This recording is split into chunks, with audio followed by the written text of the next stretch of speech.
Hello नमस्कार, मैं सुदेश कुमार। मेरे YouTube channel Ram one two Ram पर आपका स्वागत है। अगर अभी तक आपने मेरे यूट्यूब चैनल को सब्सक्राइब नहीं किया तो सब्सक्राइब करें और कमेंट्स बॉक्स में ज़रूर लिखें कि आपको वीडियो कैसी लगी है। और आपको 10th क्लास हिंदी के बारे में अगर कोई भी विषय संबंधित कोई भी का सवाल या कोई भी जानकारी लेनी हो तो आप कमेंट्स बॉक्स में लिख सकते हैं।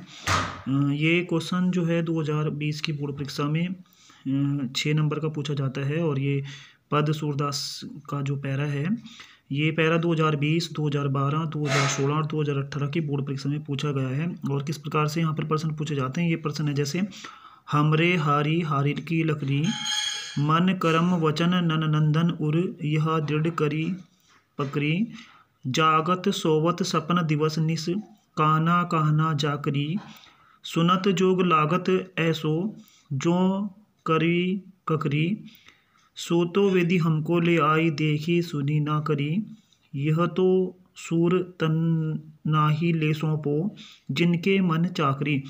इस प्रकार से आपके पास बोर्ड में जो है पैरा आएगा। उसके बाद जो है प्रश्न, उसके 3 प्रश्न है और उनमें से किन्हीं 2 प्रश्नों का आपको जो है इस पैरे को पढ़कर उत्तर देना है। तो किस प्रकार से करना है, देखिए आप पहला क्वेश्चन जो 2020 की उत्तराखंड बोर्ड परीक्षा में पूछा गया था, गोपियों के लिए हारिर की लकड़ी कौन है और किस रूप में स्पष्ट कीजिए। यह प्रश्न 2012, 2016, 2018 और 2020 की बोर्ड परीक्षा में पूछा गया था। तो इसका जो आंसर है वो आपको लिखना है, गोपियों के लिए हारिर की लकड़ी श्री कृष्ण है। यह हारिर की लकड़ी से आशय यादों में बस जाना, व्यक्ति जागता हो सोता हो हर समय उसकी याद में रहना। श्री कृष्ण की तुलना हारिर की लकड़ी से की गई है क्योंकि गोपियों की याद में श्री कृष्ण भी सोते जागते हर समय उनके साथ रहते हैं। और उसके बाद हमरे हारी हारिर की लकड़ी, इस प्रकार से जो है आपको इस प्रश्न को पूरा कर देना है। उसके बाद है गोपियों को करुई ककरी की तरह क्या लगता है और क्यों।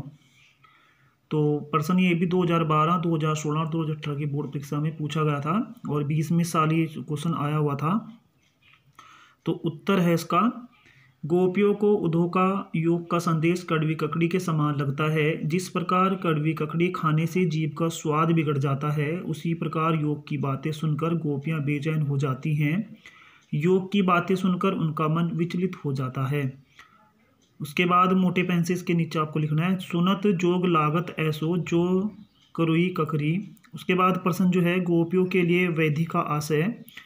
तो यहाँ पर गोपियों के लिए जो वेदी का आशय है, ये प्रश्न 2012 और 18 में और 20 में पूछा गया है। वेदी का आशय शारीरिक रोग से, गोपियाँ योग को ऐसी बीमारी या रोग बताती हैं जो उन्होंने कभी ना देखा है और ना ही ऐसा रोग उन्होंने सुना है।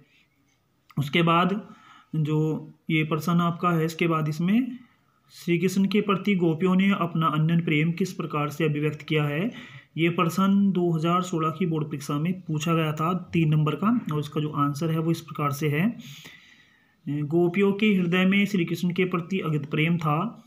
उन्हें श्री कृष्ण के प्रति कुछ सूझता ही नहीं था। वे श्री कृष्ण के रूप सौंदर्य पर इस प्रकार से रीझ रही थी जिस प्रकार गुड़ पर चींटियां अपने प्राणों को न्यौछावर करने के लिए तैयार रहती हैं। कहा गया है, गुड़ चाटी जो पागी, उनकी स्मृति में हर समय श्री कृष्ण बसे हैं। सोते जागते उन्हें श्री कृष्ण की याद सताती है। गोपियाँ उन्हें एक पल के लिए भी भूल नहीं पाती।